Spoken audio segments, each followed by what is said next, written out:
আমি নিশ্চিত যে তর্কের খাতিরে যদি ধরেও নিই, আমি নিজে ব্যক্তিগত অভিজ্ঞতায় আমার হোম টাউনে যেরকম যতটা মাত্রায় দেখতে পাচ্ছি ততটা যদি নাও হয়, তাহলেও এর কাছাকাছি নিশ্চয়ই সব জায়গায় এই মহামারীটা ছড়িয়ে গেছে, এই রোগটা। যে ওষুধকে কেন্দ্র করে যে ব্যবসা, এখন যে কোনো রকম ব্যবসা বাণিজ্যে শ্রীবৃদ্ধি ঘটলে সেটা সার্বিকভাবে সমাজের পক্ষে খুব মঙ্গলজনক হওয়ার কথা, কিন্তু এক্ষেত্রে ব্যাপারটা অতটাও সোজা নয়।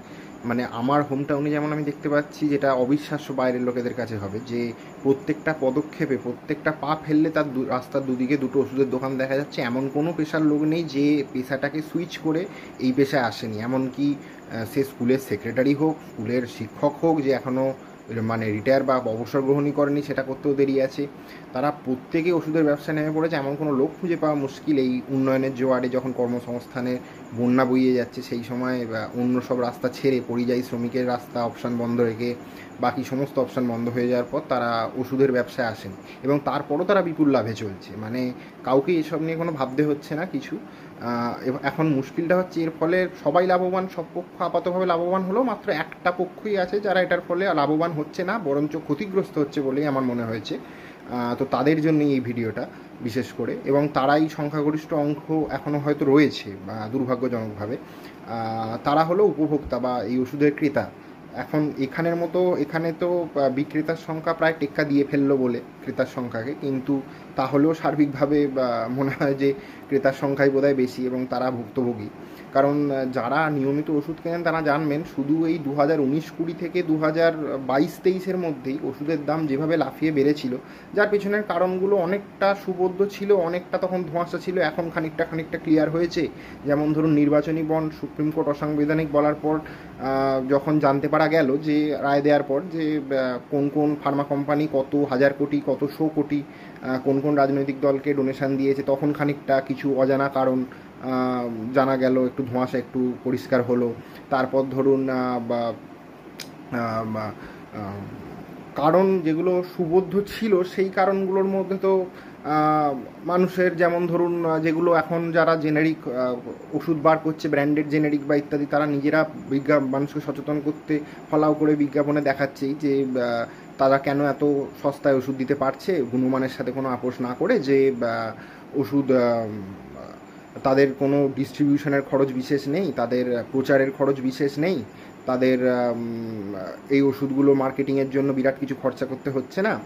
তো সেই কারণে তারা অনেক সস্তা দিতে পারছে। কিন্তু তার বাইরেও অনেকগুলো জায়গায় মানুষ অনেক দ্বিধায় ভোগে, সাধারণ মানুষ, যেহেতু তারা এই বিষয়গুলো সম্পর্কে খুব একটা অবগত নয় বা হওয়ার কোনো স্কোপও নেই, তাদেরকে অন্ধকারে রাখা হয়ই।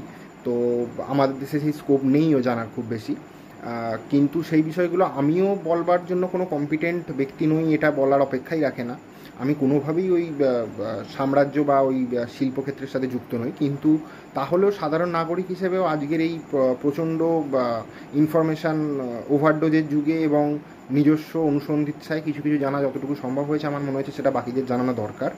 যেমন ধরুন এখন প্রধানমন্ত্রী ভারতীয় জনঔষধি নামক একটা উদ্যোগের সৌজন্যে বা বিভিন্ন প্রাইভেট কোম্পানি, যারা টপ ফার্মা কোম্পানি, তারাও নিজেদের জেনেরিক বার করতে, ব্র্যান্ডেড জেনেরিক ওষুধ বার করতে, তার প্রচার করতে এখন শুরু করেছে। সেইটার কল্যাণে হয়তো জেনেরিক ওষুধের দোকান বিভিন্ন জায়গায় লোকে দেখতে পাচ্ছে, যেখানে দামটা অনেকটা কম, তাদের সাশ্রয় হয়।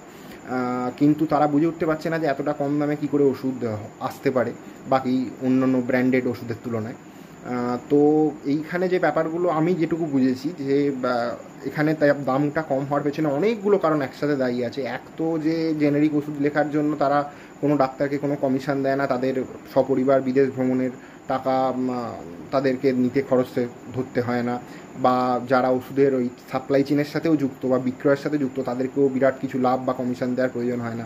তার বাইরেও ধরুন যে কোনো ব্র্যান্ডেড প্রোডাক্টই, সেটা ওষুধ না হলেও, এমনকি এফএমসিজি প্রোডাক্ট হলেও, সেগুলো বিক্রি না হলে ফেরত যায়, কিন্তু জেনেরিক ওষুধের ক্ষেত্রে ফেরত যায় না। তাই সেই ফেরত যাওয়া ওষুধের টাকাটা বাকি ওষুধের মধ্যে ধরে রাখার কোনো প্রয়োজন তাদের হয় না।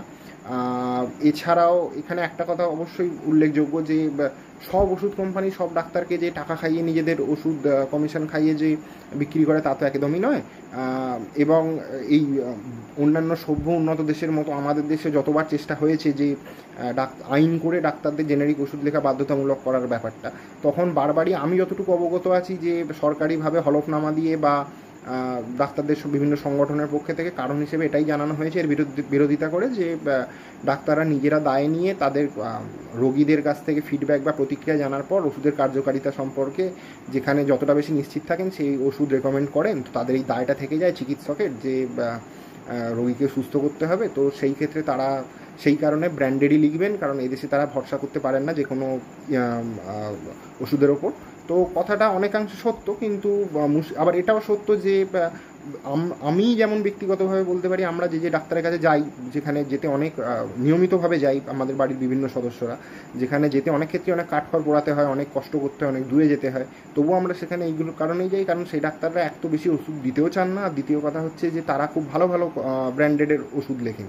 কিন্তু কোনো পেশাতেই তো সব কিছু সমান হয় না। যেমন ধরুন, আমরা খুব সহজে অসাধু পুলিশ বললে কেউ নাক কুচকাই না, খুব স্বাভাবিকভাবে সেটা মেনে নিই। অসাধু ব্যবসায়ীর কথা অঙ্ক বইতে তো লেখা থাকেই, জানেন সমস্ত বইতেই, যেটার সাথে আমরা খুব পরিচিত। কিন্তু অসাধু ডাক্তারও তো থাকতেই পারে, কোনো পেশাই তো আর সেই স্যাক্রোস্যাঙ্ক্ট নয়। তো সেটাতে ভ্রু কোঁচকানোর বা রেড়ে করে তেড়ে ওঠারও বিশেষ কিছু নেই। তো ওই পেশায় অবশ্যই সবাই সমান নয়, এবং যারা নয়, তারাই বাকিদেরকে কালিমালিপ্ত করেন। এবং এর ফলে যে তাদের প্রতি একটা বিরূপ প্রতিক্রিয়া অশিক্ষিত মহলে, অসভ্য মহলে তৈরি হয়, তার দায়ের মানে ঝড়টা গিয়ে পৌঁছয় অনেক ভুলভাবে এবং ভুল লোকেদের ওপরও বহু ক্ষেত্রে। যেমন ধরুন, সরকারি হাসপাতালের ওই নারকীয় পরিবেশে যারা চিকিৎসা দিচ্ছেন দিবারাত্র অক্লান্তভাবে, তাদের ওপর নারকীয় অত্যাচার হয়, বা প্রাইভেট হাসপাতালেও নার্সিংহোমেও বর্বরচিত অত্যাচার হয়, যেগুলো কোনোভাবেই সমর্থনযোগ্য নয়। কিন্তু এর ফলে সমাজে এই ভুল বার্তাটা, এই জায়গাটাই, অবিশ্বাসের জায়গাটা শিক্ষক ছাত্র বা শিক্ষক অভিভাবকের সাথে মতোই ডাক্তার রোগীর এই পবিত্র সম্পর্কটা এরকম বিষিয়ে যাওয়ার পেছনে তো এইটা অনেকটা কারণ, যে তারা তাদের কষ্টার্জিত অর্থ তারা এইভাবে বেরিয়ে যাচ্ছে, এবং তারা ধরে নিচ্ছে যে তাদের এখানে মূল শত্রু ডাক্তাররাই। কিন্তু পুরোটা গল্পটা হয়তো তা নয়। যেমন ধরুন, এর বাইরেও যদি আমি বলি যে এই ওষুধগুলোর দাম বেড়ে যাওয়ার পেছনে ওই নির্বাচনী বন্ডের একটা অ্যাঙ্গেল, যেটার কথা আমি বললাম, যে ওই রকমভাবে ওই কোম্পানিগুলোকে বলতে গেলে এক প্রকার রাজনৈতিকভাবে ঘুষি দিতে হয়েছিল, যেটা সুপ্রিম কোর্টও মান্যতা দিয়েছে যে হ্যাঁ, ওটা দুর্নীতিকে সংগঠিত করার একটা আইন ছিল মাত্র। এমনকি আপনারা দেখতে পাবেন যে অনেক ডাক্তাররাই মানে তারা খুব নামকরা প্রথম সারির যে ওষুধ কোম্পানি বা ফার্মা কোম্পানিগুলোর ওষুধ যে লেখেন, তাও একদমই নয়। তারা একদম লোকালি মেড, একদম অনামী অখ্যাত কোম্পানির ওষুধই লেখেন। কিন্তু যুক্তি হিসেবে বারবার অফিসিয়ালি আমি যতটুকু অবগত আছি, যে এটাই দেখানো হয় যে অন্য ওষুধের কার্যকারিতা সম্পর্কে অন্য কোম্পানির তারা অবহিত অতটা থাকেন না। সেই কারণে তারা সুনিশ্চিত করতে রোগীর স্বার্থে এটা করেন এবং করবেন, তাই বারবার এই আইনকে পাশ করাতে দেওয়া হয় না, বাধার সৃষ্টি করা হয় এরকম একটা অদ্ভুত যুক্তি সাজিয়ে। কিন্তু এর বাইরেও আপনারা আর একটা সমস্যা দেখে থাকবেন, যে আগেকার দিনে যদিও বা ডাক্তাররা নিজেদের বাড়িতে বসতেন বা রোগীর চাপ কম ছিল, তখন তারা রোগীর বাড়িতে অনেক ক্ষেত্রে পৌঁছে যেতেন একটু বেশি ফিজ নিয়ে হয়তো। কিন্তু এখন ওষুধের দোকানে বসাটাই তাদের দস্তুর। এটা হওয়ার ফলে তাদের কী লাভ হয় সেগুলো খুব, ওষুধের দোকান বা ডাক্তার এদের কী লাভ হয় সেটা তো খুব সহজবোধ্য। যেমন ধরুন, ডাক্তারদের নিজেদেরকে সেই রোগী ম্যানেজমেন্টের এই কোনো ঝামেলা পোয়াতে হয় না, এসির খরচ করতে হয় না। তো এগুলো তারা ফ্রিতেই পেয়ে যান। এবং ওষুধ কোম্পানির কী লাভ হয়, মানে ওষুধের দোকানের কী লাভ হয় সেগুলো তো আপনারা জানবেনই। কিন্তু এতে রোগীদের কি বিরাট সমস্যাটা হয় দেখুন, তাদেরকে বাধ্য হয় তারা এক পাতা করে ওষুধ কিনতে, এবং সেই ওষুধগুলো রকম চড়া সোনার দামে তাদেরকে কিনতে হয়। হ্যাঁ, এবার সেই ওষুধগুলো বেশিরভাগ ডাক্তাররাই বা গ্রামের দিকে বা বিভিন্ন জায়গায় মানুষের অজ্ঞানতার সুযোগ নিয়ে যেগুলো হয়, যে ডাক্তারের ফিজের থেকেও তারা চায় যেটা, যে ওষুধ যেন প্রচুর লেখা হয়, এবং তারাও পাতার পর পাতা ভর্তি ওষুধ লেখেন, যেগুলো বলাই বাহুল্য যে দক্ষিণ ভারতে খেলে তো সেগুলো সব লাগেই না, অথচ সেগুলো সব বাতিল করা হয়। এমনকি অনেক নামি ডাক্তার যেখানে অনেক বেশি ফিজ দিয়ে দেখতে যাওয়া, সেখানেও এই ওষুধের মেলা তারা দেখতে চান না ব্যক্তিগতভাবে। তো আমরাও সেই ডাক্তারদের কাছেই যাই, বেছে নিই যে ডাক্তাররা যত কম ওষুধ দেয়, কারণ আমরা এইটুকু সম্পর্কে অন্তত অবগত আছি যে প্রচুর ওষুধে ভর্তি করে ফেলাটা কখনোই রোগীর স্বার্থে নয় বেশিরভাগ ক্ষেত্রেই, বা যদি না সব ক্ষেত্রে হয়ও। তো আর মেডিকেল সায়েন্স তো দক্ষিণ ভারতে একটা, পশ্চিমবঙ্গে আর একটা এরকম হতেও পারে না।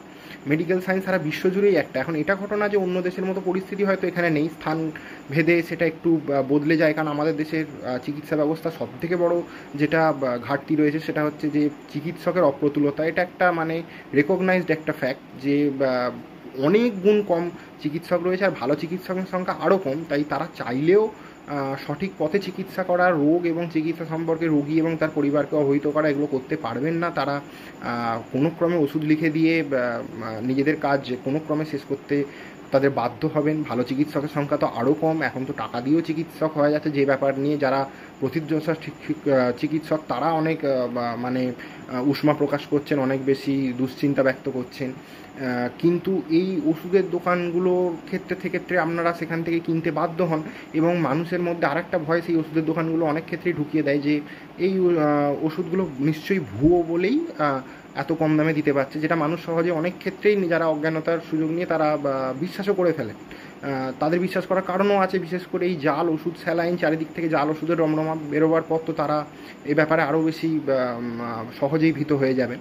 কিন্তু মুশকিলটা হচ্ছে যে যে কোনো ওষুধ এখন তো জাল যেগুলো বেরোচ্ছে বেশিরভাগ ক্ষেত্রেই সেগুলো তো নামি নামি কোম্পানিরই জাল বেরোচ্ছে, তো সেগুলো সাধারণ মানুষের পক্ষে সহজে পরীক্ষা নিরীক্ষা যাচাই করা সম্ভবই নয়।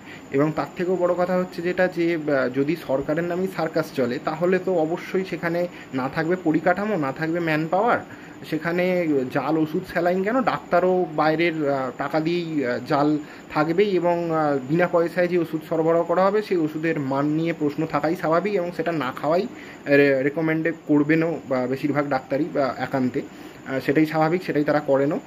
কারণ সেইগুলোর আদৌ কোয়ালিটি অ্যাসুরেন্স কীভাবে হয়, কতটা হয় বাস্তবে গ্রাউন্ড রিয়েলিটিতে, সেটা যারা ওই কাজগুলোর সম্পর্কে একটু হলেও যুক্ত তারা জানেন।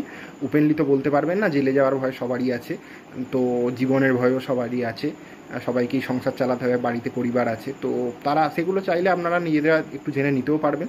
কিন্তু আরেকটা ব্যাপার যেটা সম্পর্কে ভুল ধারণা একটু দূর করা দরকার, সেটা হচ্ছে যে এই জেনেরিক ওষুধগুলো মোটেও বিনা পয়সার তো নয় যে দোকান থেকে ভালো রকম দামই আপনারা কেনেন, আর ওষুধের দাম ওরকম সোনা বা এরকম বহুমূল্য ধাতু বা ফসিল ফুয়েল খনিজ তেলের মতো ওরকম বিরাট মাত্রায় হওয়ারও কথা না, কারণ ওষুধ কেমিক্যালি ফ্যাক্টরিতে তৈরি হয়।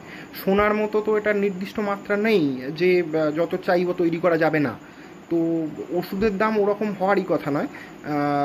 আর যে জেনেরিক ওষুধগুলো দোকানে গেলে পাওয়া যায় সেগুলো সবই ব্যবসায়ী হয়, মানে সেগুলো যারা তৈরি করে সেগুলো ব্যবসায়ী, এমনকি প্রধানমন্ত্রী ভারতীয় জনঔষধি সেটাও সরকার তৈরি করছে না, সরকার ব্যবসাটা করছে না, ব্যবসা করছে প্রাইভেট সংস্থায়, সরকার সেখানে সমন্বয় সাধন করছে।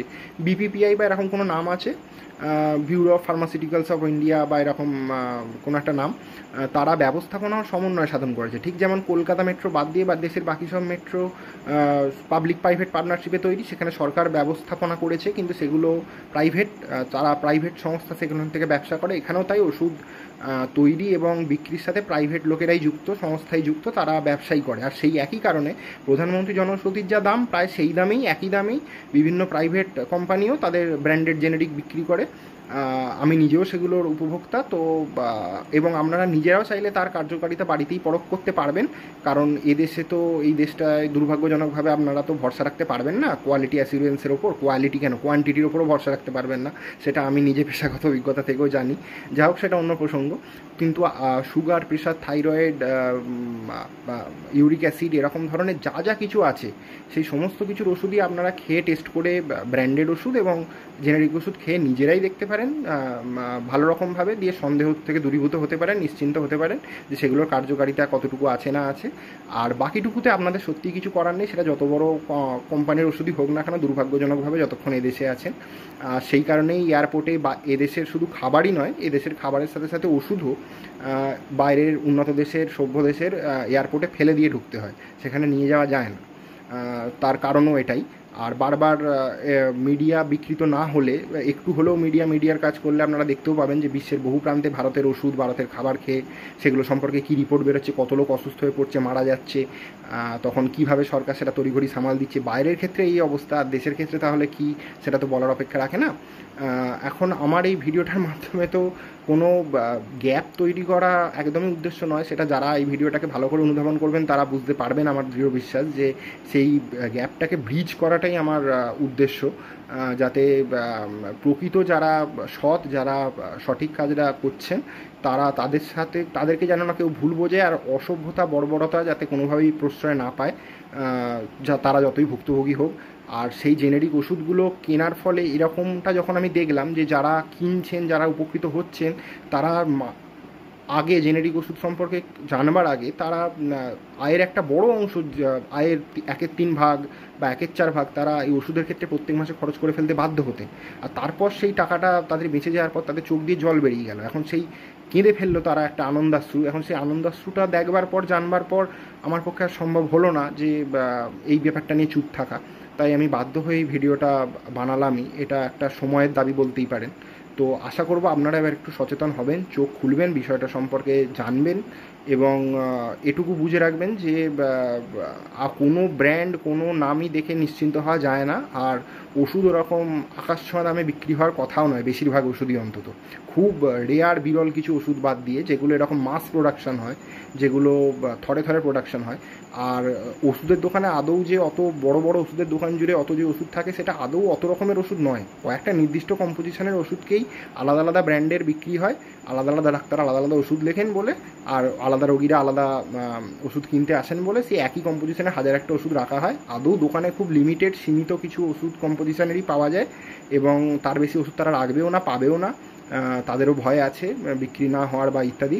আর যেহেতু রিটার্ন তারা করে দিতে পারে, তাই যা খুশি তারা চাইলেই তাদেরকে দেওয়াও হয় না। যেগুলোর বিক্রি তারা করতে পারবে নিয়মিত, সেগুলোই তারা শুধু রাখেন। তাই সচেতন হন, নিজের কষ্টার্জিত অর্থ বাঁচান।